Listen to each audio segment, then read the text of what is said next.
What is up, everyone? Welcome to Funsie, a disc golf podcast. Funsie.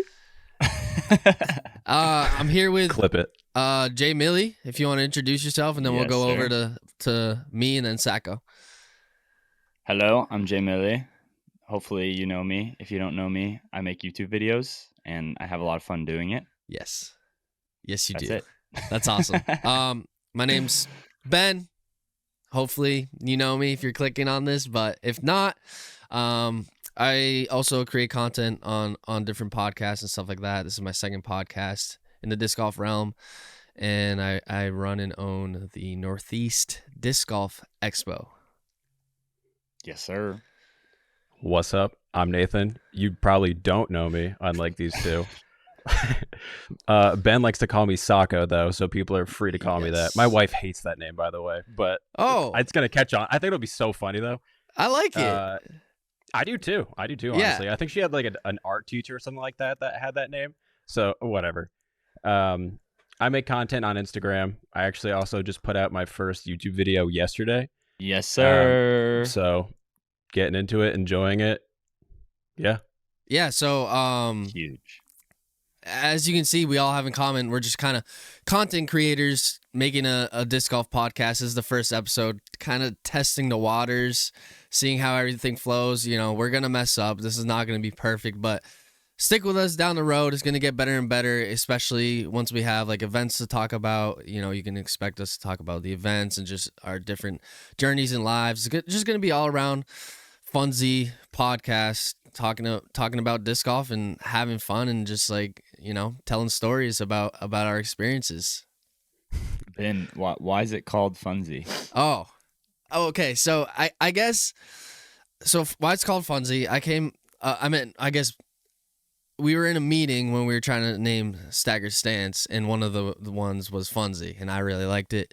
And then once it wasn't called once we called it Staggered Stance, I was like, dude, I just have such a vision. Like, you can see the logo up here if you're watching live on YouTube. You can see the logo up there. I had this vision of just like a cool, cartoony, just all around vibe. And why I named it Funsie is because it has to do with disc golf. Some people don't know that, which we will get to, Jay Millie. So it's basically up here, at least in the Northeast, it's a second shot. When you take a Funsie, that's your second shot. Like, oh, I messed up. Can I just take a Funsie real quick? And you're like, yeah, go ahead. So I don't know. I just like the name. It's just like, it kind of exuberates just like, I don't know, energy. The aesthetic that you're going for, man. Yeah, exactly. You're just trying to like that's kind of what disc golf is about. Not everyone. People love to compete, but at least for me, and like we all make content, so we must have fun with disc golf to some degree. Yeah, exactly. Definitely. So I'm Jay Millie. It took you some convincing to call it this. you know, tell us your story on your Funsie journey. Well, when Ben said Funsie for the name of the podcast, I was literally like, okay, like, yeah, that sounds good, I guess. I had no clue that it correlated to disc golf in anything. So I was just like, Funsie, I guess that's a cool name, but maybe we should do something like disc golf related since it's going to be a disc golf podcast. And then Ben was like, oh no, like it's a disc golf term. And I was like, what? I had zero clue. And then I, asked people down here in the South if they knew what Funsie was, and most people didn't. So it must be like a northern term.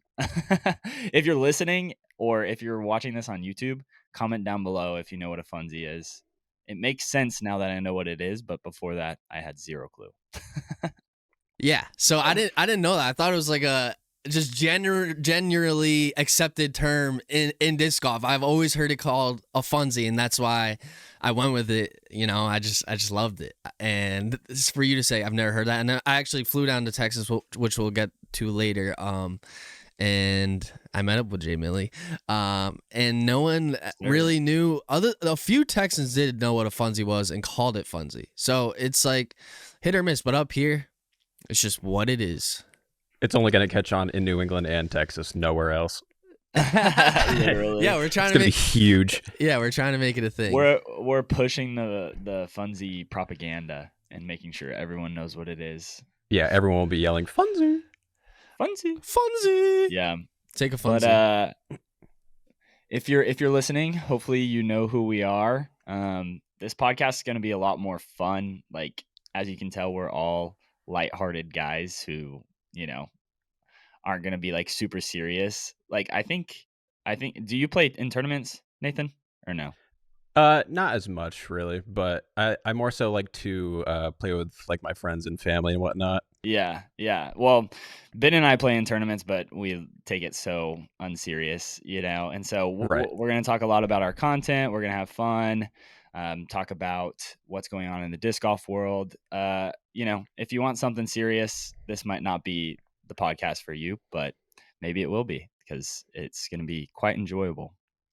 Yeah, there's no disrespect to other podcasts, but you can only listen to so many podcasts talk about the same thing over and over, like the results from the previous tournament. So I think the goal with this podcast was for us to just make something where people can, just it's like talking with your friends, kind of. Mm-hmm. Hanging with the homies. Exactly. And don't get us wrong, we are going to talk about the events. Just don't For expect us to give this analytical, like, I can't believe Calvin Heimberg is this bad. We're going to talk about it, and we're not really going to be too critical. We're just going to, it's just going to be like you said, imagine it was just friends talking about disc golf in the previous event. That's kind of the angle we're going at it towards. It's not going to be like the news center for all things disc golf, but we're still going to talk about it as much as we can. It's not like we're going to be like, oh, we don't really talk about it. We're still going to give you enough. So if we're your only source of information, I think we'll definitely give enough information on what gone on and with our opinions. Yes, sir. Yep. All right, so I guess moving on, let's talk about our personal plans and goals for this year, whether it's for this podcast or just content creation in general, because we all have our separate, things going on, including this. This is kind of a thing, passion project for all of us. So I guess we'll start with Jay Millie. All right.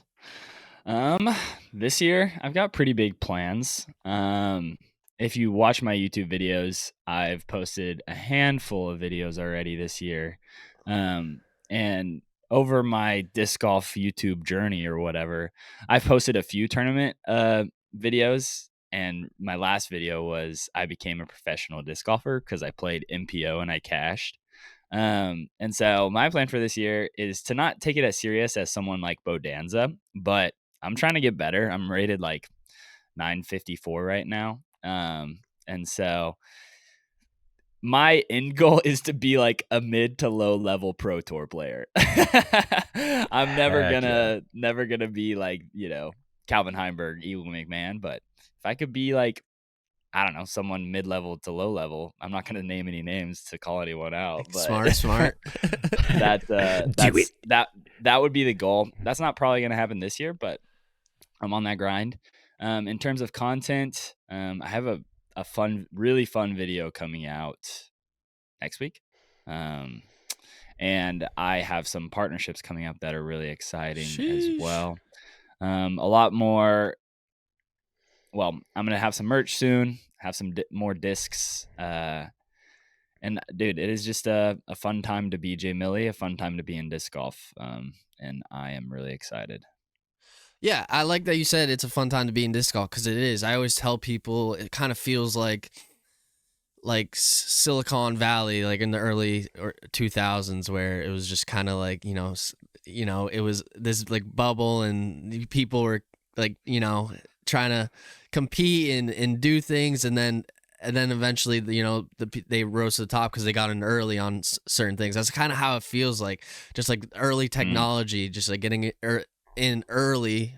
Like, I know it's been around for a while, but I mean like early, where people that aren't professionals are making a career out of this, which is awesome. So it's kind of crazy where disc golf's been, and it's awesome just kind of how we can be a part of that and start that journey and just grow with the sport. Shout out Casey, that's her Instagram handle. grow with the sport. Yeah, Sajko, you go ahead, take it over. Yeah, so it's funny, when I started putting out content on Instagram, I think last year on a regular basis, and I didn't set out any goal other than to post like 3 to 4 times a week on Instagram. And I think a lot of times on social media, you just see people throwing, or they're kind of trying to convince you how good they are at disc golf, and that's great and all, but I kind of just wanted to show like a funnier side to it, just because like that's kind of my personality, really. I just like making people laugh, and I don't really take anything too serious, like serious when it matters, and then joke around when it the other time. But so like I did that, and it worked out really well because I just didn't really have any expectations. And then this year I just kept doing it. And then I also wanted to layer on YouTube, which took significantly more time. A lot of respect for anyone that does long form content, because it's a completely different beast than putting out short form. Like, you have to know how to write a story. And then I also wanted to include the podcast, which I was very excited about. Ben and I have been talking about it for like the last, I think, since just about the beginning of this year. So I've been looking forward to it, and we've just been working behind the scenes and getting everything ready. So it feels good that it's finally coming into fruition. We've been working on it for a while. By the way, if you see sometimes our voices don't line up with our mouths, I'm like I said this is a work in progress. I still gotta figure out how to fix that, but most times our voices are gonna line up. Post-production, Ben here. So there's 3 points where J Millie and Sajko's audio randomly dropped for like 30 seconds, which isn't a lot. But we did go back and re-record those points so you can hear the full podcast seamlessly. We try to make it as seamless as possible, and I'm going to work on making sure that doesn't happen for the future episodes. So bear with us. New podcast. Thanks so much. Enjoy the episode. But yeah, 3 months ago, maybe 4 months ago, it's kind of Funsie's been in the works. Sajko we talked about making a podcast, and then I was like, just 2 people's kind of tough with a podcast. So then I reached out to J Millie, a super inspiring content creator, and I was just saying, like, if you want to be on board, and he was like, yeah, let's do it. So then, I was like, all right, Sajko, like, let's do it with J Millie, and boom, here we are today. It's kind of awesome. On a side note, Ben, what made you choose both of us? Because I mean, realistically, there's an entire community out there that you could have chosen. I didn't really I'm not like the mastermind behind this. I didn't really choose.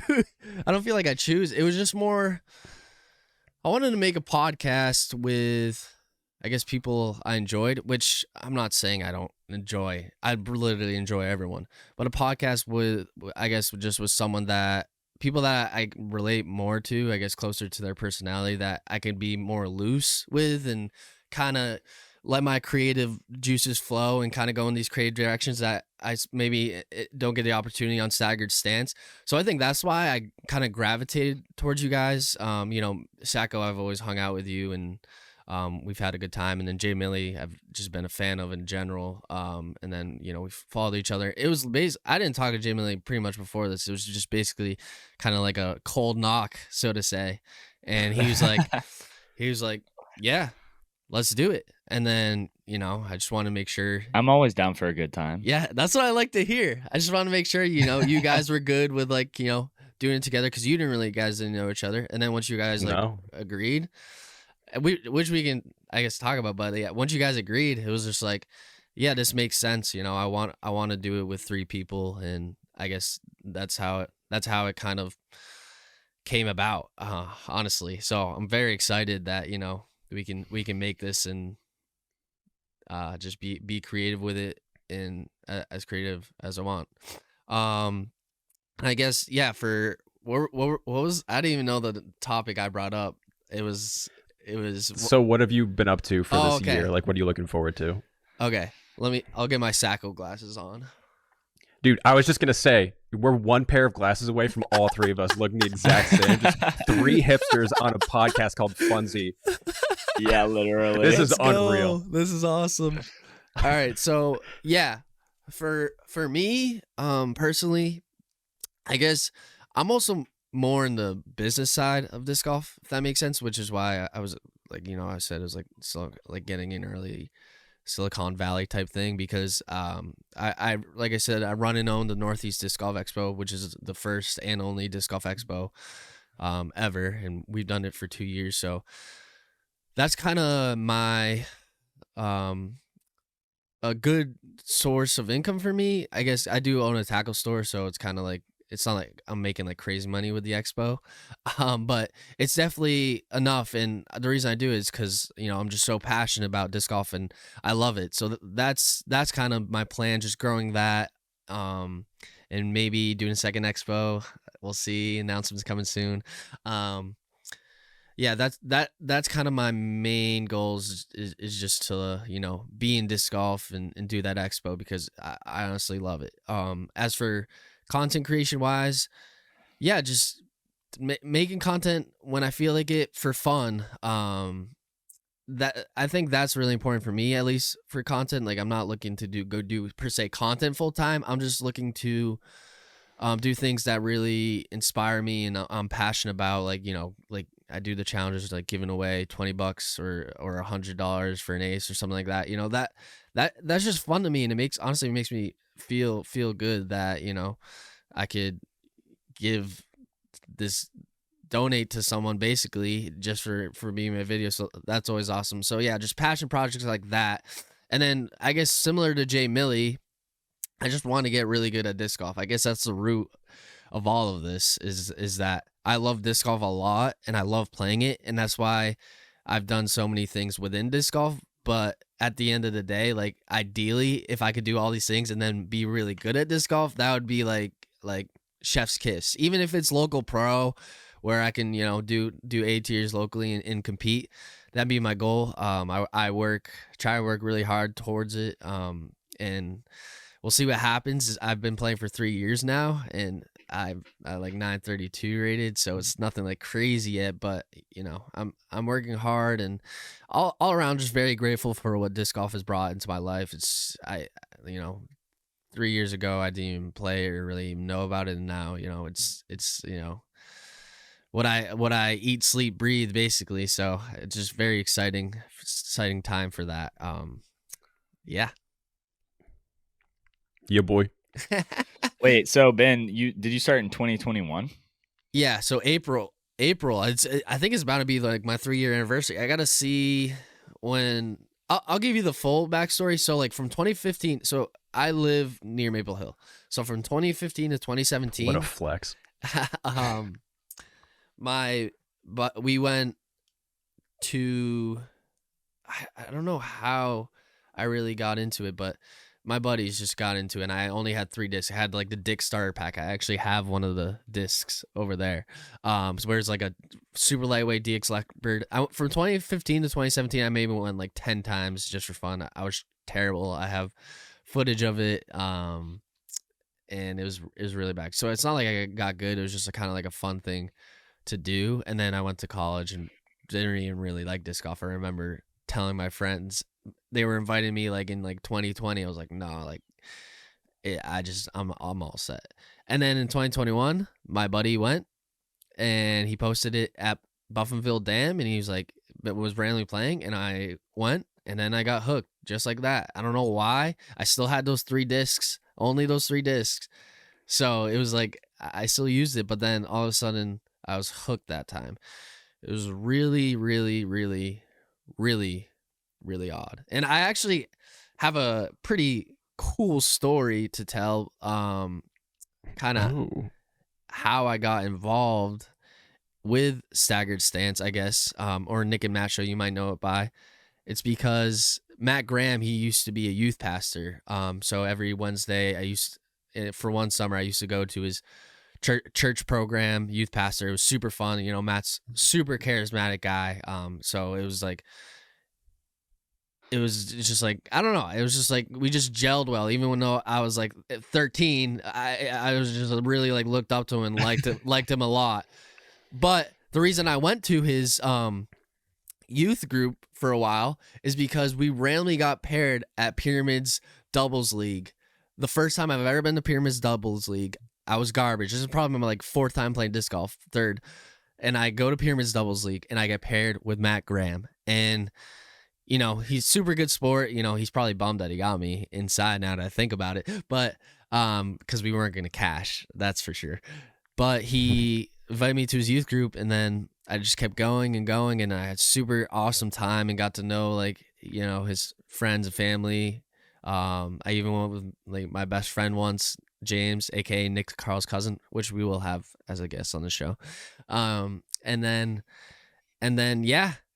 After that year, I'm not sure. I think I got too old for the youth group or something. So then, I started going back to like my church on Wednesdays, where they just had like regular classes, nothing like kid friendly. I guess it's just kind of more like sermons and songs and stuff like that. But Matt's was like doing a bunch of awesome activities and then the sermon at the end. So that's why, as a 13-year-old, that's all the fun is like hanging out with friends and then doing that after. And then, yeah, when I got back into disc golf, I guess he had a show called the Nick and Matt Show. I had no idea. One of my friends told me, the guy actually that at Buffinville Dam that day, he told me about Nick and Matt Show. I was like, wait, I know that guy. So I throughout the months, I kind of friended on Facebook, didn't really think much of it. And then I started working at Vans for a month because the tackle store,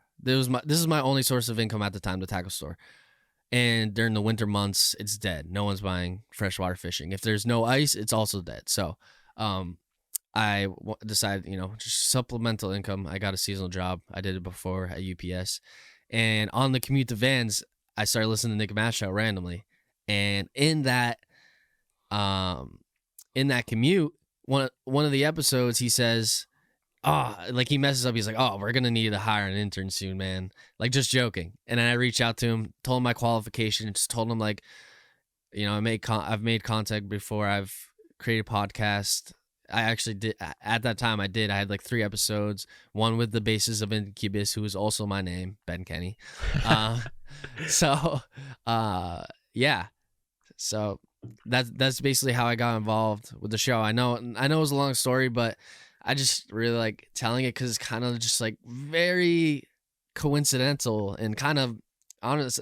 It changed my life. So who knew that like that when I was 13, like 9 years ago, meeting Matt Graham would like, change my life and impact in such a way. So it's been, shout out Matt. And I guess shout out Nick too, for allowing me to be an intern too. Yeah, that's pretty wild.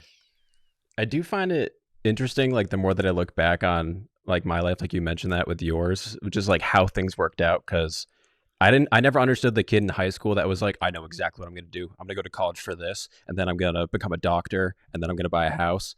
Like that wasn't me. I kind of just felt my way through, and then I'm lucky that it worked out, and people along the way helped me out. Even like meeting you, Ben. I remember I followed you on Instagram. I want to say it was like a year and a half ago. Yes, this is a good story. Yeah, tell that story. Like a year and a half ago.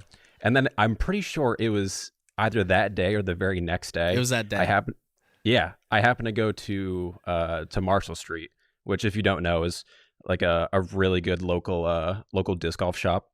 I went there and I was just looking around, and Ben was there. And then see, Ben is so good at this where he'll just come right up to you and he's just like, "Hey, you followed me earlier today." And then he just shook my hand and I was like, I did follow you. And then I think we just like talked a little bit, and then I think you followed me back, and then just took it from there. Yeah, I don't know. Like we hung out a little bit and just made some content, and yeah, it's like led to this. So same deal, perfect example of just naturally meeting people.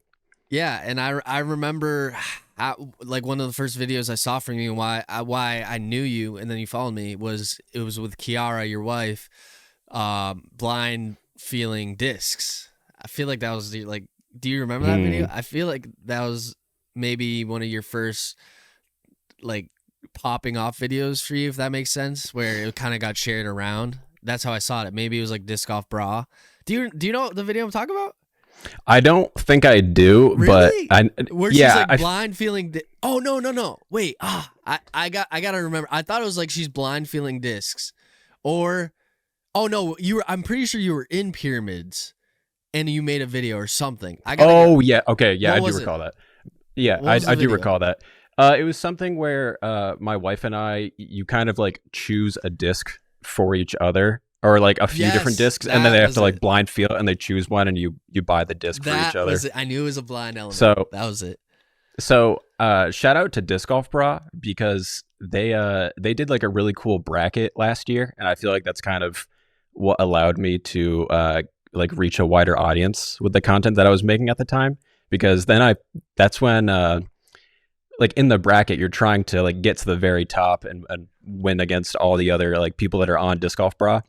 So I feel like that's where I kind of stepped out of my comfort zone, and I was like, I'm just gonna make skits and just try to be funny and just see what happens, because like I feel like maybe we'll get into this at another time, but at least like the style of content that I like, and just like where I come from, like I grew up watching shows like Tosh.0 and stuff like that, so that's just how I enjoy content. Like I'm not really like the kind of person that watches full series or movies, and people always think I'm so weird because I don't know the names to any shows or movies, like within reason, other than anime.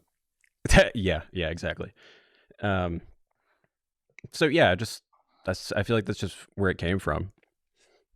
Yeah, that makes sense. That's awesome. Jay Millie, I guess a little unexpected side, but do you have any kind of cool stories where like something you didn't expect would turn into fruition in this way in disc golf, something like that? I mean, me making YouTube videos, I didn't expect to be a thing. If anyone like follows my stuff, I've talked about it a handful of times already, but like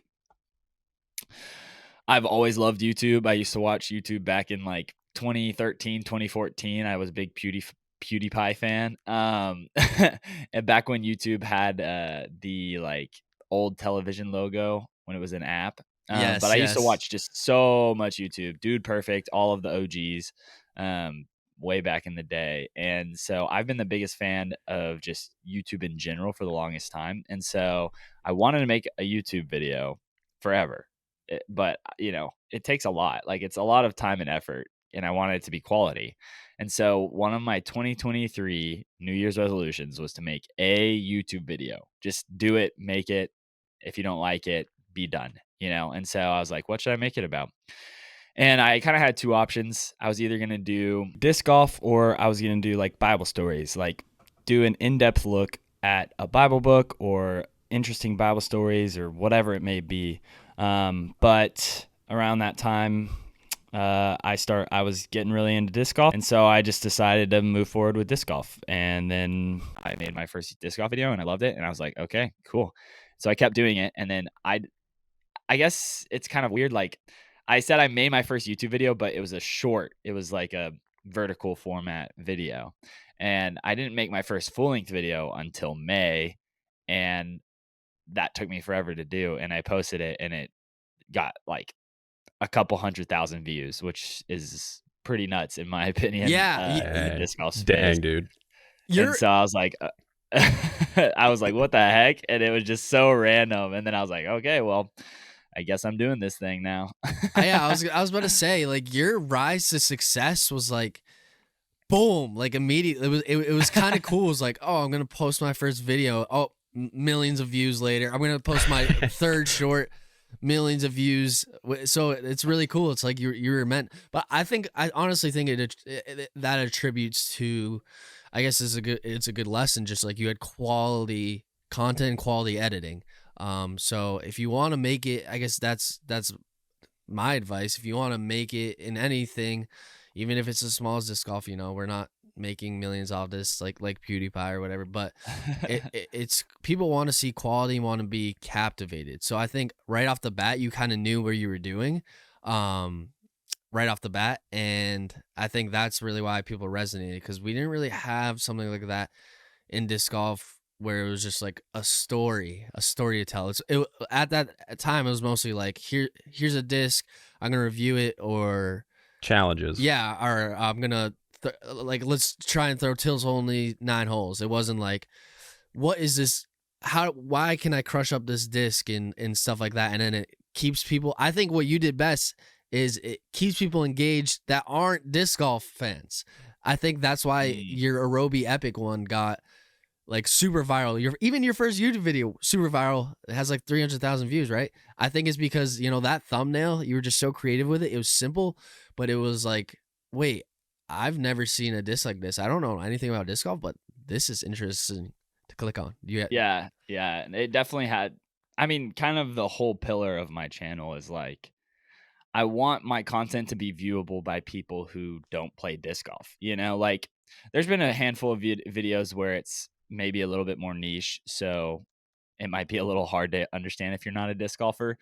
But I try to use like terminology that like someone who doesn't know disc golf would understand, you know? And like, even if I do say something like hyzer, no one knows what a hyzer is if they don't play disc golf. And so it's like, I try to be careful about like which words and which things I say in my videos, because I want to help, you know, help grow the sport, help people find a sport that we love, and come to love it as well, you know? And it's really humbling and really cool to see like, I get comments every so often nowadays, and it's not like they're flooding in, but I'll get them sometimes, and it's like, "Hey, man, watched your video back in April. I've been playing disc golf since, and I love it." You know, and That's that is just like such crazy. a cool thing to see. You know, like that people watched my content and were like so enamored by disc golf that they started playing themselves. You know, like that is like exactly what I want. You know, to bring people into the sport and like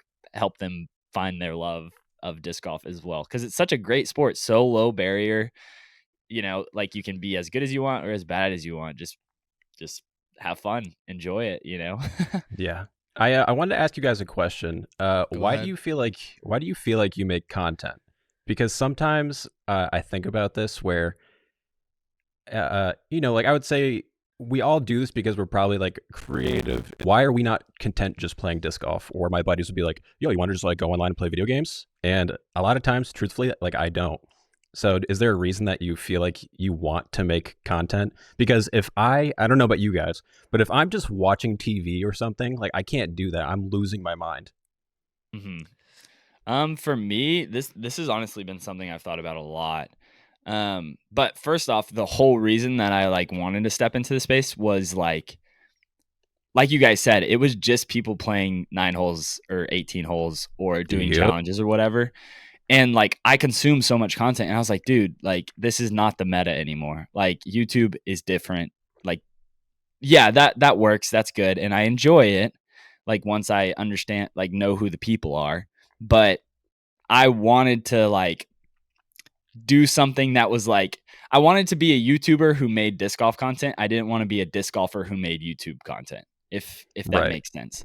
And so I was like, okay, let's do this thing. And then as I got into it, I really realized how much I value stories. Like that's all Mm, that, you know, videos come down to. Like all of my shorts, like I want to have like an end goal and have some kind of like story that follows and it be silly and fun. And all of my full length videos, like you frame it with your thumbnail and like the title, and then the payoff is the very end of the video.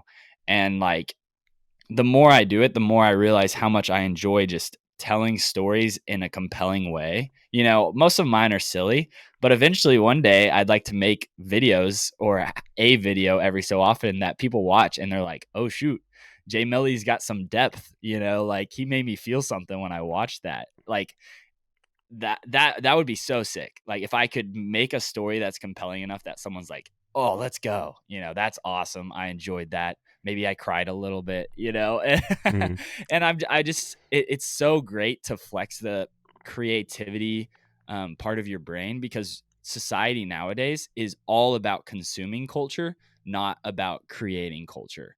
Um Everyone just, you know, scrolls on TikTok, scrolls on YouTube, scrolls on Instagram, and you know, people talk about it all the time, just getting stuck in this cycle. But that's just like little dopamine hits that don't last. Like when you are creating and like truly putting your blood, sweat, and tears into something that you enjoy, you know, not everyone enjoys creating. That is Yeah. like something that is so much more fulfilling than that little dopamine rush you get from watching a video that makes you laugh or does something cool, you know? So Dude, all in all of those podcast. reasons, all of those reasons are why. Sorry, that was way deeper than needed to be. No. That was. You should that hear was Ben awesome. and I's conversations. Yeah. Me and Sajko get pretty deep. I guess I'll just answer it as well. For me personally, why I create content, one, it's my personality. It's just like what I've always done. I've before this, people don't really know I made music, and that takes a lot of exposure. I guess just expressing yourself. Like you pretty much have to leave it all out there. And it was kind of successful. Like still have 2,000 monthly listeners on Spotify, and I haven't released since 2020. So Nice. it's like some of my songs did do well. So it's kind of just like inherently what I've always done. But I think at the end of the day, I think it's because, it's just when I'm passionate about something, me personally, I just go for it. And I think a part of going for that is creating that content in anything, even other than like these star athletes that are on the top of their game. They don't have to create content to, grow their brand. But, even mid-tier, like you see all these players making podcasts, like these pros, like Patrick Beverly and Draymond Green. Yeah, there you go. Where it's like, and RG3, I think Robert Griffin, he was a quarterback, and they are growing their brand a ton, and they're passionate about it. Where they don't really like RG3 doesn't play anymore. He wasn't that great in the NFL, and he's kind of like a bust, unfortunately due to injuries. He had a great rookie season, but other than he didn't live up to his expectations, is what True. I'm saying. Yeah, he tore his ACL. Yeah, but now he gets to do something he's passionate about and still be in that scene without having to play. And I think that's kind of where it is for me. There's always that passion, and you want to do it in any avenue you can, whether that's content creation, business wise, and playing. I think it's for me personally, that's why. It's just I'm passionate about it, and I want to ideally, make it my full-time job one day, and just do it because I love it. The age-old saying is, if you work, or whatever it is, if you do what you love, you won't work a day. And if I'm passionate about something, I want to do all out, even if it's not making me money, which the content creation, I'm pretty sure I'm in the hole on it. But it's just, it's a write-off. It's a write-off. Yeah, I wish. I guess maybe I should make a business and write it off. But yeah, it's just. Well, you can be your sole proprietor. Oh, I guess I didn't know that. I guess I was giving away money. But that's the thing. I don't know this stuff. I just do it because I love it. I wasn't doing it because I was going to write it off. So that's just how it is. It's just, I guess, to sum it all up, I'm just super passionate about it, and I love it. And I just want to, like Jamie Lee said, just the joy it is to just, have an impact on people, and, have people come up to you and be like, dude, like, you're awesome. It's just super fulfilling, and I just really love to do it. And ideally, like, I want to get better at disc golf, but if I don't, at least I have this corner, like little slice of heaven that I already have, that I'm super passionate and I'd be okay with. I guess that's ultimately the reason I create content, just because it's just, I love disc golf and it's what I want to do, and I'm just gonna do whatever I can to keep doing it. And content's, in my opinion, a big part of that, especially if you're 932 rated. Well, I was just curious because it's like we kind of, at least in the United States, everyone wants content and consumes content or art, but at the same time, it seems like it's not valued. Like people don't want to pay for, like typically people will be like, when you go to college, you got to become a doctor or a lawyer or something like that, and just like there tends to not be a lot of money in like art departments. And yet every single aspect of their life is influenced by art or people that create content, whether they're looking at a menu that they're ordering from that day, or they're like, I gotta get home so I can go watch Netflix. And like someone had to pay to make that. So yeah, I was just curious. It is interesting. Yeah, like especially nowadays with what I talked about, like we're in a consumer culture, and grab someone off the street and check their screen time. Like they've probably got 3 to 4 hours, like most people on Dude, average, Even like just look around. Like you'll see yeah, the number of people that are just looking at their phone as they're walking around.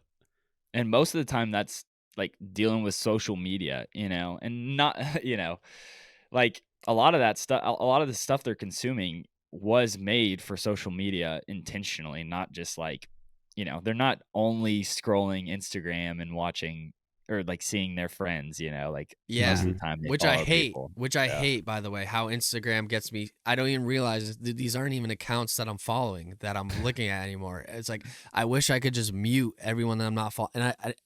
And they're just so good at hacking our brains. I open YouTube and it opens to a short instantly, and then I'm scrolling shorts. I'm like, why am I scrolling these random shorts? I didn't even come to do this.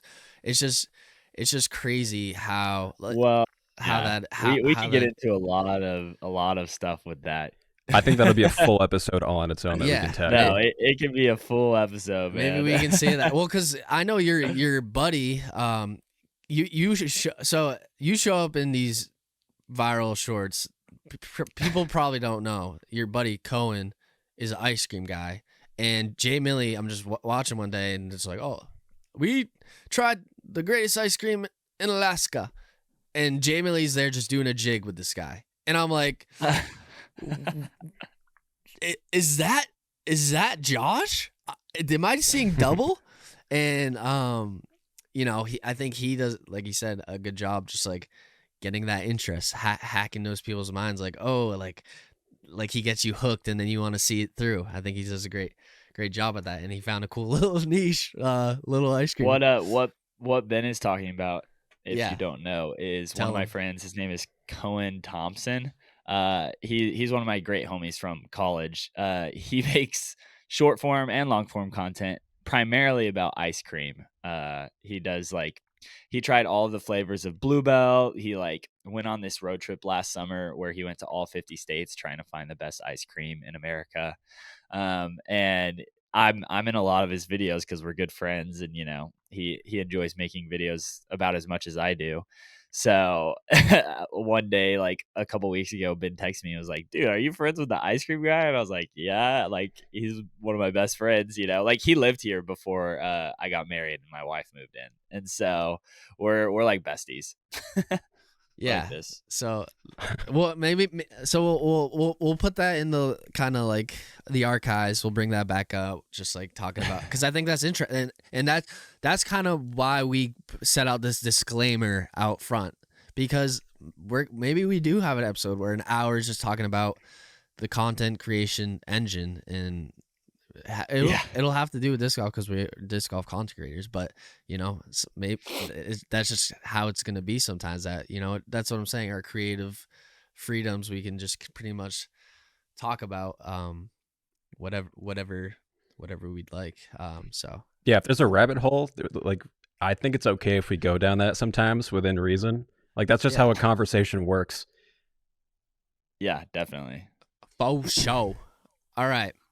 Let's go. Should we talk about disc golf at some point?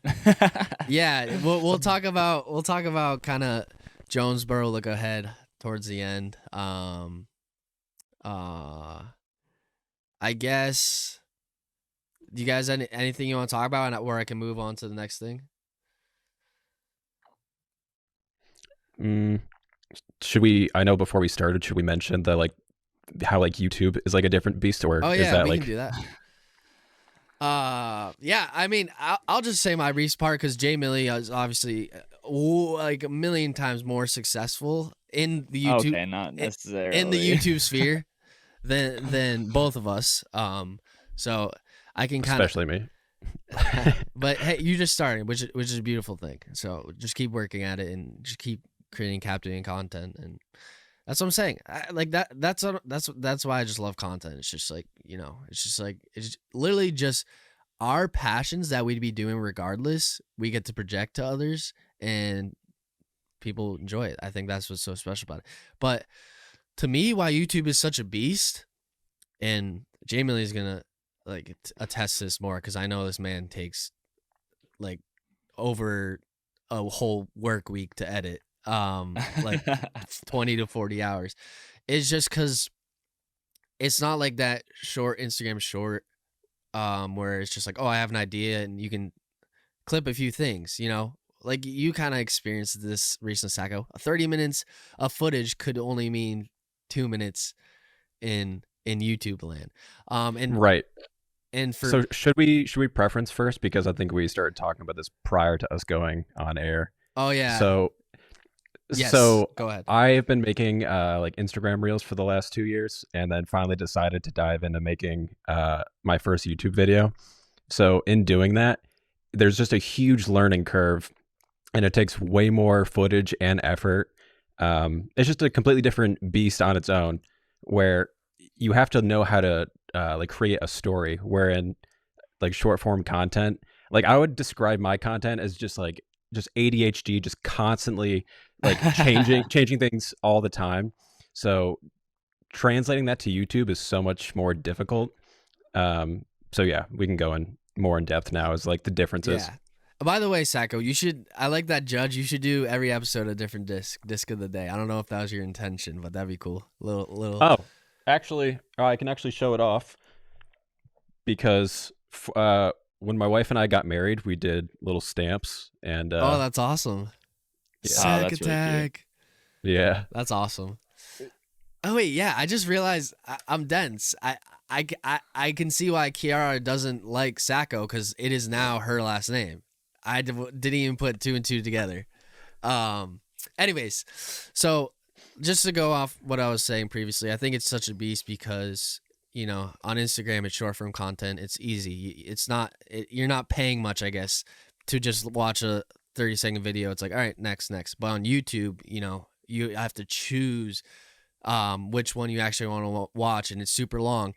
And to get that retention as a content creator, it's a lot harder. But it's more, I guess, it's not like valuable or meaningful, but it gets more like people to like get invested into you, I guess is what I'm trying to say. Because, if you can get them to click, then you have to keep them engaged, because it's such a long form content, and it's very hard to keep people engaged. But if you can, it's like people get a little peer into your like full life and who you are and what you do and stuff like that, and what in the video you bring. So I think that's why it's such a beast, because you want to make sure you're creating worthwhile content that will get clicks. And that takes a lot of time, from storyboarding to going on record takes a while. Like I've had videos take me like a few weeks to just go out and record because something didn't work out or something like that, of your own time.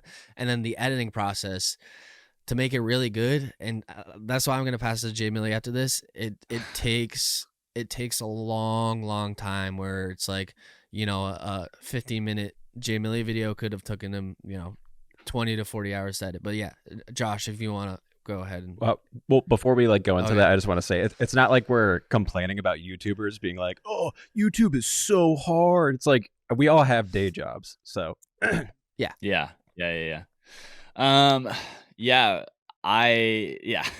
YouTube's just a different beast. I make short form content, I make long form content. With short form content, I put a lot of effort into mine, but it's more like, people get fed shorts. Like you don't have to like go out of your way to try to market your short to other people. And so like a lot of people take the approach of like shotgunning shorts, and like, a couple of them are going to stick and do really well, But for like long form content, when it comes to shotgunning that content out, like each video, like for me at least, could take upwards of 40 to, sometimes even like 60 or 80 hours just to like make one video. So when it comes to like Instagram clips, the story is like so small that like you can contain it all in your head. But like a YouTube video, the story is so broad, so long, like a 15-minute, 30-minute, 20-minute video, whatever the length is, it's like nearly impossible to contain that whole story in your head. So you have to write it out, script it all.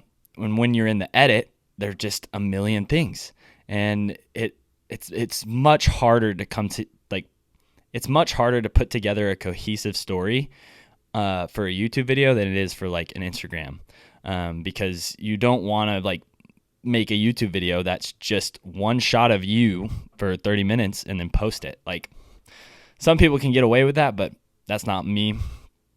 I want to tell a story that's entertaining, compelling, great for the audience, and that's not just boring. I think you described that really well, because I think with Instagram, it's so easy to make like an elevated version of yourself. So just at all times, you can be like high energy at all times, and just you're almost like a character, which is that definitely speaks true for like my content, because it's just so much satire. Whereas like you're saying, like you're putting so much time into recording and editing a YouTube video. Some people can put on a facade, but I try my best not to put on anything at all. And like tell a genuine story. Yeah, and I can attest Jay Millie is who he is in the videos. Yeah, so. Ben has met me in real life. Yes. Hopefully I'm just as fun as I seem in my videos. Oh yeah, for sure. Unless in your head you're like, bro, I gotta make it seem like I'm as fun as I am in my videos. Gotta be cracking jokes at all times. Hey, by the way, I'm gonna, if you're on the I'm not gonna apologize for episodes after this, but like just understand, Jay Millie's voice wasn't lined up. I'm figuring it out. I'm just an intern still. So, now dude, you graduated. Yeah, they still call me, but I did graduate. Which, by the way, I don't know if you guys, Sajko, did you listen to Staggered Stance? Oh, you're gonna call me out like this? I did not. Okay, but if basically, Ezra Aderhold, when he went for the interview, pranked me. So if you want to go check that out, it was pretty funny. I enjoyed it. And they got me. So I will say that. But yeah, I guess. What'd they do? I guess maybe you don't want to expose. Yeah, I guess it's not. All right, if you want to go now and go listen. Actually, no, just stay here. Stay here. We need your clicks. Like we were saying, the YouTube. we need you to keep listening. Algorithm. No, I'm just kidding. Honestly, at this point, if you have been listening this long, we really appreciate it. Regardless, just even listening we're at 53 minutes, so that's pretty incredible. So what? Yeah. Basically, Ezra came in.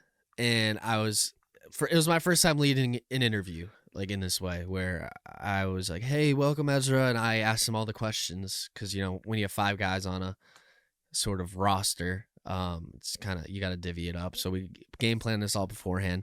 And I guess Matt planned with Ezra to do an April Fool's joke on me, which was when I started, I said, hey, Ezra, how you doing? And then he just sat there silent. And I was like, oh, sorry, how you doing? And he was like, I can't hear Ben for some reason. And then he was like playing it. And then the funniest part was I said, wait, you can't hear me? And then he replied, no, I can't hear you. And then I didn't catch that. And then, so I was just like, I don't know what to do. Like, he could hear Matt. So I was like, Matt, do you want to like switch seats or whatever? And then Ezra was just like, yeah, I just can't hear Ben. And then Matt revealed, and then it was April Fool's joke, and Ezra was in on it, and he was just smiling, even though Matt pranked himself, because when he pressed those horns, it like disconnected the stream. So on YouTube, the full version is not even there. You got to listen to it on like Spotify or Apple to hear like the full prank. But yeah, amazing. It was pretty cool. I guess we can go into kind of, we were briefly talk about it, just my Texas trip and meeting Jay Millie. We can keep it brief. Yeah, Ben came down here for my fan meetup. Yeah. That's what he did the whole time. Speaking of, we did record a video together. I'm just kidding. But this guy got recognized like 4 times on the course. He did have a fan meetup. He did have a fan I did meetup not. because people were like, I signed my Millie! first autograph though. Yeah, That was your first? crazy. Oh, that's awesome. Yeah. So What a I got baller. that on sort of got that on video, but that's awesome. That's really cool. That's awesome.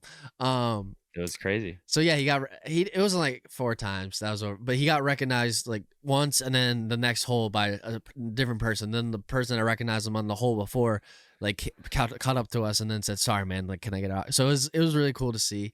I bet you were happy. You know, it's a really fun and cool thing to, like, you know, to give out an autograph and just talk to, like you said, that's why we make content. I will say it right here. If you recognize me and you see me, feel free to come say hi. I'm a friendly guy. Don't be nervous if you're nervous. Just come chat. And it means the world to us. I'll speak for myself, but it means the world. Like, it makes us, like, you know, after you talk to your crush and they say hey back. It's like kind of like that same feeling where it was like, oh, like, oh my goodness, like that was awesome. Like, someone's appreciates my work so much that they want to, like, say hi and take a photo or autograph. Mostly it's just saying hi, at least for me. But I know Jay Millie, those 40,000 subs, bro, you're on the up and up. So yeah, on the grind, dude. I went to Texas. I'm sponsored by Hooligan Discs. Shout out Hooligan Discs. Shout out Garrett for housing me. And I had an incredible time there. You know, Garrett, such an incredible family, and Emily and Emmett, shout out. So I got to hang out there for the North Texas Open, which me and Jay Millie played in. So I flew down there, stayed with Garrett, and met up with Jay Millie because we were just basically, like, playing around. A practice round and then the 2 tournament rounds. So yeah, we got to meet, talk. The first time we met wasn't ideal conditions. It was pouring and the tee pads were. It was so scuffed. Yeah, it was bad. The tee pads were super, super muddy. But you'll see in Ben's video whenever he posts it, it was literally just like so muddy. It was so hard. Yeah, to play. it was. Yeah, I'm gonna post a video for sure. But yeah, give us some grace. It wasn't the ideal conditions. So it's not the most riveting, like, we're acing holes in parking. It's kind of like, oh, I don't want to slip. But we had fun. Yeah, we had a lot of fun. And if you like Jay Millie, you'll click on it. So so yeah, I went down to Texas and had a great time and played in North Texas Open, which, by the way, first round Jay Millie smoked me. I mean, what'd you shoot? -1? Yes. So yeah, we played on the same lead card, and I shot like +10. I just wasn't ready for Texas. Nice. Texas golf. It wasn't a great day for me. I was basically playing blind. So, but no excuses. It was just all around tough. And then yeah, the rest of the after. This is where the Jay Millie part ends. So I'll just keep it short. But yeah, I basically just hung out with Garrett and some of the pro, like, shout out Joey Buckets and Braden Sides and Cupcake. Got to hang out with them that weekend and week. Like, they were super cool. So it was awesome to kind of, like, befriend them and talk to them, and they're all around good guys. So go support them in any way you can because they're awesome. And I guess now we're friends now. So, yeah, that's about it. I just flew down to Texas and had a grand old time, and now I'm back here creating Funsie. So yeah, nice, short and sweet. Also, I was looking at who we follow on the Funsie account. We only follow like 5 people right now. Why is one of them Adam Sandler?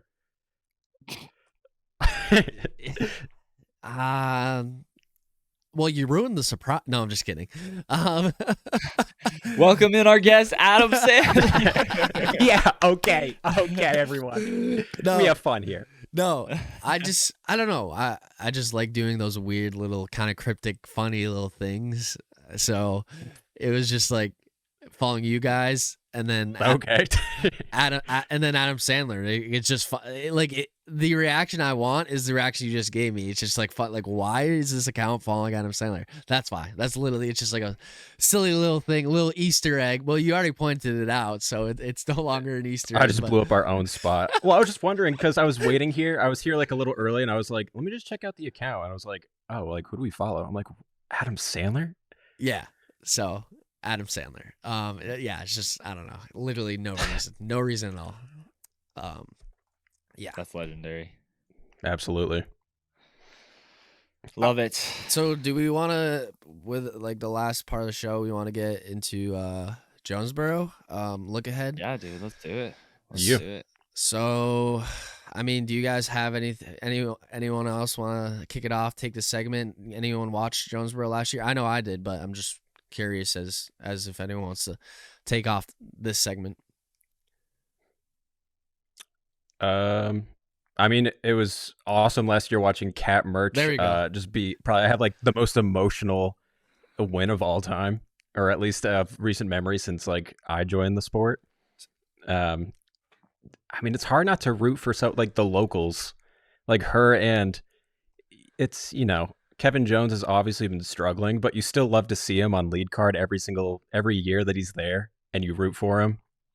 Mm-hmm. Yeah. It's funny enough, I actually predicted on Staggered Stance last year for Cat Merch to win it all, and I was right. And so honestly, that was super, awesome to predict that. But just I was super happy for her. You know, you could tell it meant a lot to her. You know, I know she's talked about her struggles and how disc golf saved her life. So to have that picture perfect story, it's like me winning Maple Hill. Like it would bring me to that emotion too, because this is the course. Matty O winning Maple Hill.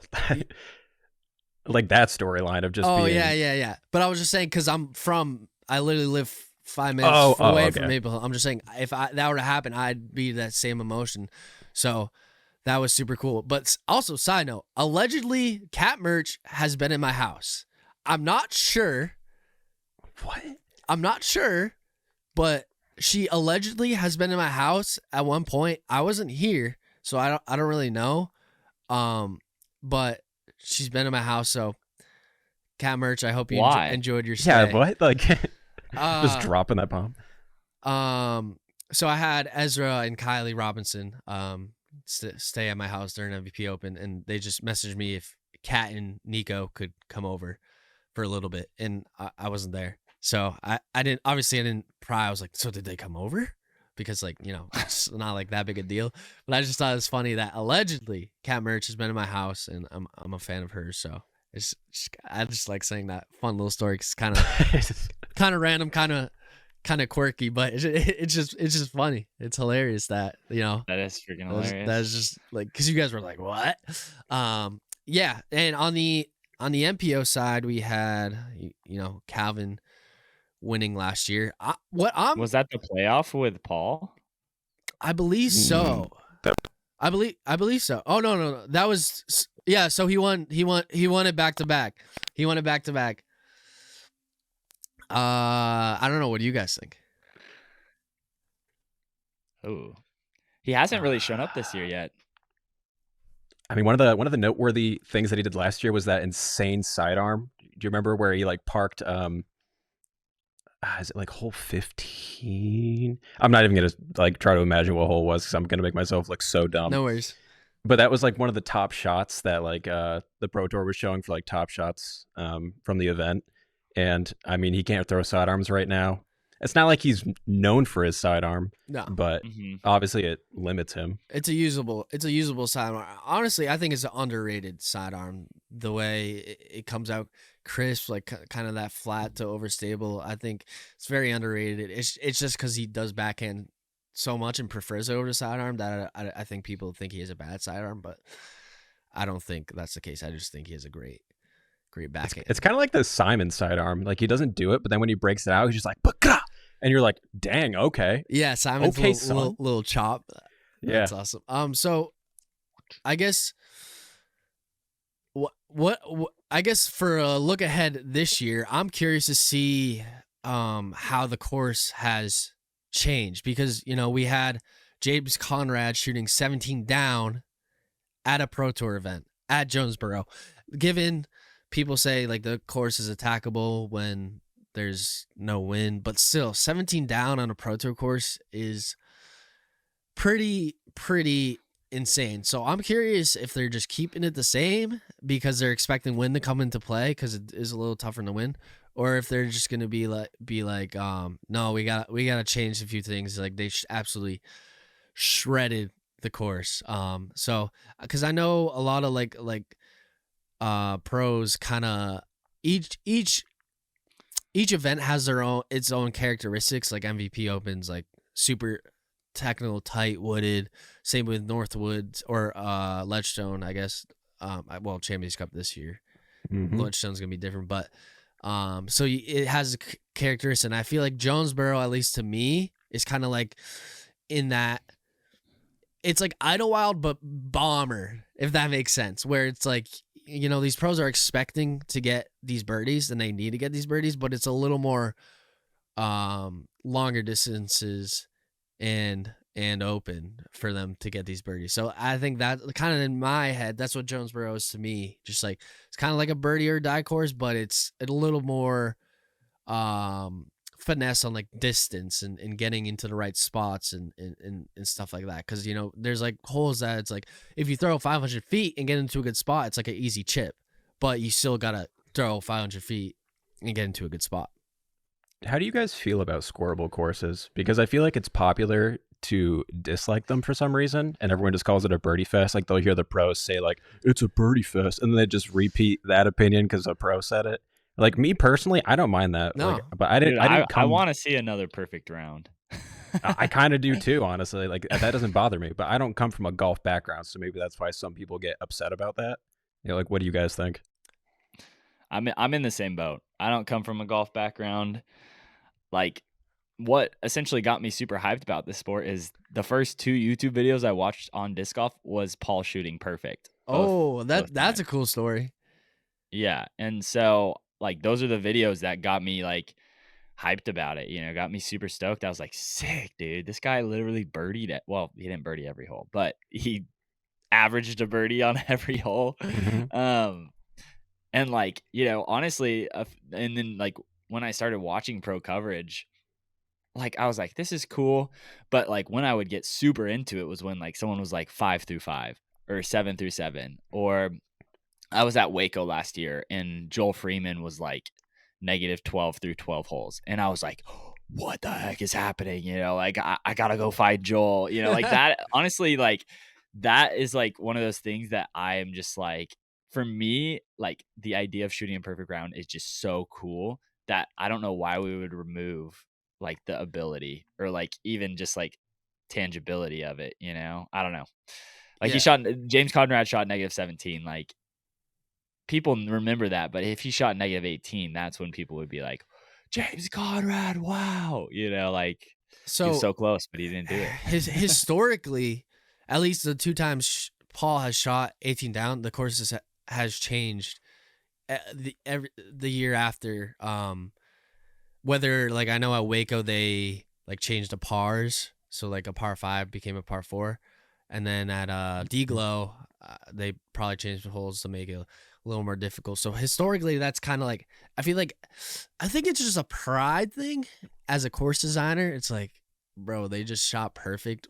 Like my course is soft. Yeah, I feel so stupid. But I will say I think there is a place for these. It's kind of like the point I was saying. I think if there was every event like this, no, it'd be stupid. I'd be like, this is boring. But it's kind of each event brings its own characteristic, and I think that's where kind of the pro tour is going towards, and what I've kind of really like about it. It's like everything is different. Like we started in chess.com. It was like this like tropical, woodsy, elevated type thing.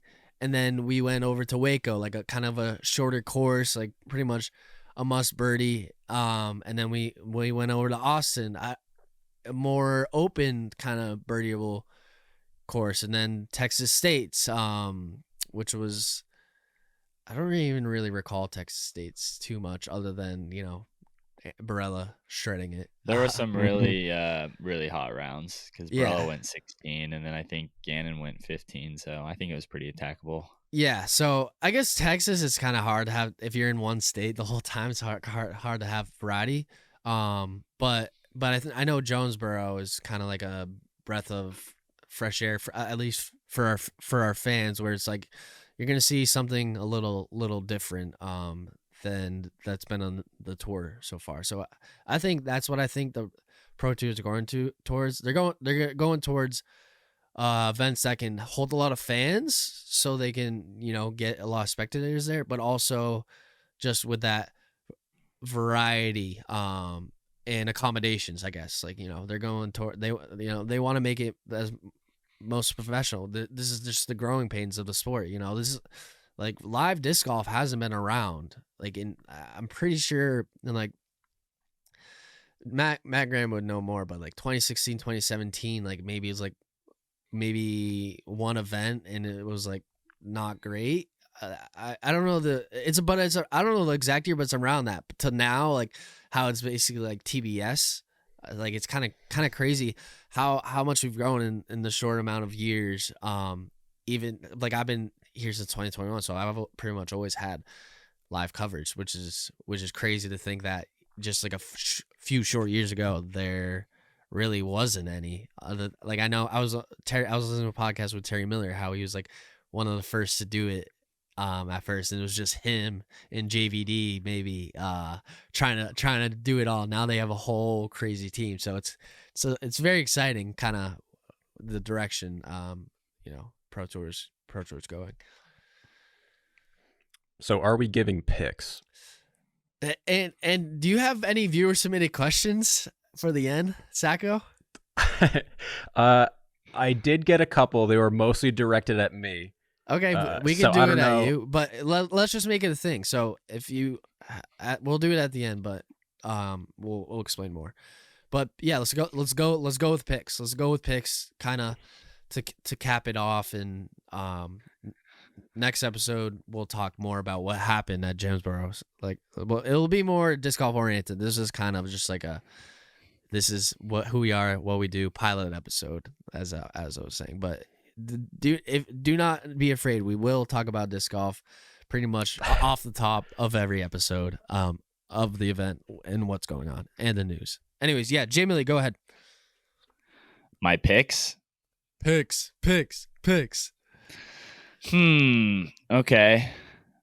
I think this event, Paul finally gets back. Paul Macbeth. That's my pick for men. Women. There's been a new woman that's won each event so far. So who hasn't won this year that should win? Me, no. Has Paige Pierce? Is she going to be in this event? Probably. I can double check for you, but she's been struggling just because she's been off of an unfortunate injury. I mean, she snapped her ankle. Yeah. So Yeah. I think like a Val Mandujano is like kind of like. That's hilarious. That's awesome.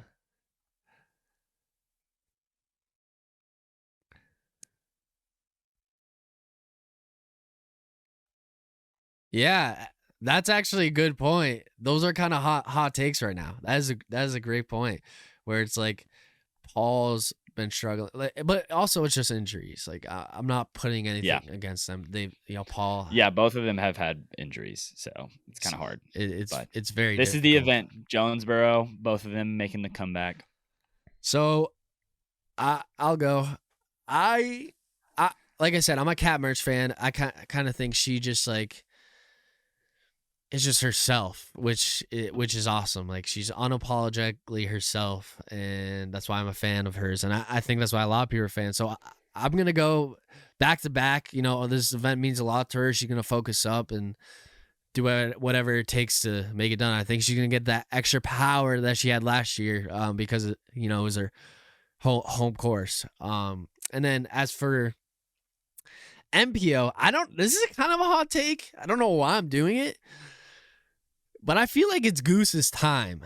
He's been close way too many times. It kind of reminds people like kind of how AB was, where he was close and then choked, or like early Eagle, like Josh Graham always says how he's close. And then once they got that win, then it was just smooth. I mean, AB already has 2 wins, and he won half the Pro Tours already. He's kind of kind of insane. So I think it's Goose's time. It kind of caters to, of course, that caters to his power, forehand and backhand. So I think, he's been in enough situations where he's kind of lost the lead, but I think this one he knows what he needs to do, and he's gonna get her done. Okay, I think there's a lot of high rollaway potential at this course, so I think I'm gonna go with. I really want it to be Haley King, not to like go against your Cat Merch pick, but she came second last year, so that's a great pick. Well, that's kind of what I mean. I know she's been struggling with a knee injury, but I think she even said that she's able to throw at, what is it, like 75% or something like that, and she's still bombing. So I think she has potential to win.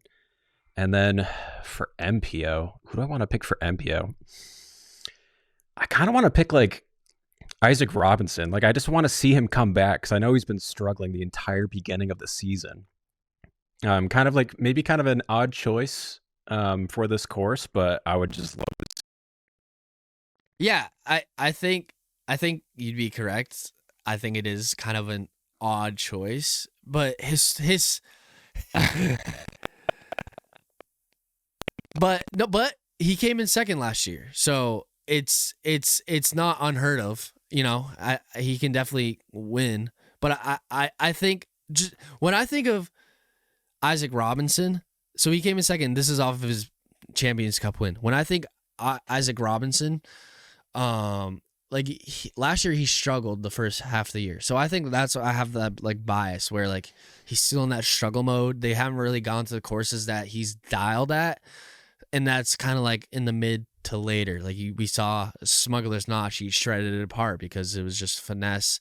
But he did come in second last year at Jonesboro, but off that Champions Cup win, he probably had a little more gusto. But if he does win, I mean, props to you, Nate. That'd be an incredible call. I think that'd be very, very incredible. And just call me Nate. Sajko. Sorry. No, it's all good. Oh. Yeah, I don't know. I like a story, man. I just want to see. I want to see them come back and just do good things. It's fun to watch. I think he will. Like Evan on our podcast made a point, or maybe it wasn't on the podcast, but he made a point that like even though it seems like he's doing bad, he's doing better than he did last year. His average finishes so far than last year. So he's kind of late season warrior, which honestly kind of Macbeth has been too. Like when he won USDGC, he wasn't really winning anything, and people were like, "Is Paul washed?" Or even Worlds actually. Is Paul washed? And then he wins Worlds. It's like, okay. It's like Hank Hill. Was Paul washed? Is Paul washed? I just think it's so funny. This side note, I think it's so funny that when people have like an opinion that is kind of like in that negative light, where it's like so like kind of like Paul's washed or like anything, like when you're talking to them, and then you prove them wrong, they're like, oh yeah, no, my bad, I didn't like really, it's all good. And then it's just like, and then and then they get off the leash. It always happens where it's just like they make these egregious takes, like, and then they're wrong, and they're like, oh, like yeah, it's okay, and then they're off the leash. Like I understand because the person's not going to be like, what'd you say? I watched. No way. And they're not going to get your face. But I just think it's so funny how that always happens, where it's like they have all these hot takes, hot. And then when it happens, it's like, yeah.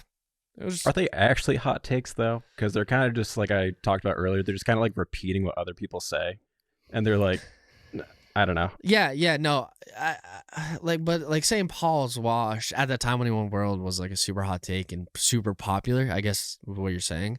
But then he won, and it was just like, oh yeah, that's Paul. Like whatever. That's what I mean. Yeah, then you just see goat emojis all over social media, and you're like, what is this? Yeah, it's like that's what I'm saying. You can't play both sides, man. All right, let's as we wrap it up, we're gonna do this weekly, or maybe a few questions. It just depends what we want to answer. Every week we'll end it with listeners' questions, because I think that's one of my favorite parts about podcasting is interacting with the viewers and as much as we can. This isn't going to be a live show, so it's not like we can have a chat, but we're going to do a weekly viewers submitted questions. So if you have any questions, DM us. Our Instagram is at FunsiePod. I repeat, it's at FunsiePod. And hopefully this becomes a thing and we can answer your questions because, I enjoy it. But anyways, Sajko, whatever question, even if it's only about you, you can end the show. I've got one here. Yep. So this one comes from Completely Corey. Shout out to him. What's the best disc to throw into a tree to get the first disc out of the tree? That's a great hilarious question. I don't know why. The first disc that came to mind, kind of a weird pick, is the frag from Doomsday Discs. Have you guys seen that before? It's like a tilt if it was a mid-range, pretty much. I've heard of it. I've heard of it. I haven't really. I haven't seen it. Oh, that or like the Condor. Just like a gigantic disc, like the widest disc possible that you could just like throw up there to like knock down tree branches. Oh! Exactly. Yo. Jay Millie's holding up a Condor. This is a Condor. This is a Buzz right here. What? Not looking the right way. It's amazing. That's awesome. For me, I would say that when I'm trying to get a disc out of a tree, I go like tomahawk. So I'd probably do like a Raptor or like just something overstable and like sharp, and just Tommy that boy up there, knock out that disc that's up there. For me, I don't really have that disc, but yeah, it's probably like Destroyer or something, just like, kind of same sentiment as Jay Millie, just something super overstable that's not gonna get stuck up there as well. But honestly, I'm gonna do a little curveball. What I'd really do is water bottle. That's ultimately what I would do. I've actually broken a metal water bottle doing that, so I don't do that anymore. I do it plastic, but that's what I would do. Water bottle or rock. Like it's just way easier to throw like this for me to get it down than like having a frisbee. I don't know. It's just it spirals and stuff. Just get it directly at it. It helps me out. What about those heavyweight gateway wizards? Have you seen those before? Like the training wizards Of course, I've had one. Of course. Yeah, that'd be perfect because like some of those branches, man, like they just don't let go of discs. Yeah, the training wizard. I wonder if they still make those. That was actually when I played in 2015, 2017. My brother had one, and I was like, oh, dude, this is how I get better at putting. Even though I didn't really practice, like I said, I played like 10 times, but we had it in the yard, and just sometimes it was fun. That actually makes sense. That's why you putt so hard, because you've just been using the training wizards over and over again. So now when I putt hard. Just soft doesn't work for me. I need that like spin off the fingers. I don't know. It just doesn't work for me. Anyways, yeah, I think that was a great preliminary first episode. Any boys, that was our first podcast. I know. Well, not for you, Ben. Well, not for Jay Millie, but this is our first podcast together, which is that's what I mean. I think it flowed Funsie. Well. Funsie. So, that's gonna become. That's how we should close it every time. Yeah, we gotta make a theme song. Funsie. Anyways, so Funsie. Yeah, maybe open up with Funsie, and then at the end you just are like, Funsie. Take care, throw Funsie or something like that. Yeah, no. Well, in our Instagram bio, it's life short, throw a Funsie. Yeah, that's clean. That's good. I like it. That's clean, man. That's how you should close it. Yeah. I'm glad that we're talking about this in the episode. Yeah, right. Thanks, guys, for listening to all of your first time listeners. We hope you stick around. Like we promise, we'll talk more about disc golf at the beginning. This, like I said, just preliminary episode. Big thanks to Sajko and Jay Millie for being a part of this, and we're in this together, and it's a nice little passion project, and we hope you enjoy it. Ultimately, we are doing this for people to enjoy. That's the ultimate goal in our content creation. I guess that was the common thing we said, is just we want to do it because we love it and we want you to enjoy it. So that's ultimately why. So Like, comment, subscribe, do all that stuff. Follow us on Spotify, Apple, leave reviews. You know, that helps out a lot. Sajko, Jamili, when do you want to close it out or anything like that, or say anything else? Funsie. I got, yeah, exactly. That's probably it. Funsie. Yeah. All right. Well, thanks again, everyone. Life's short. Life's short. Take a Funsie. Funsie.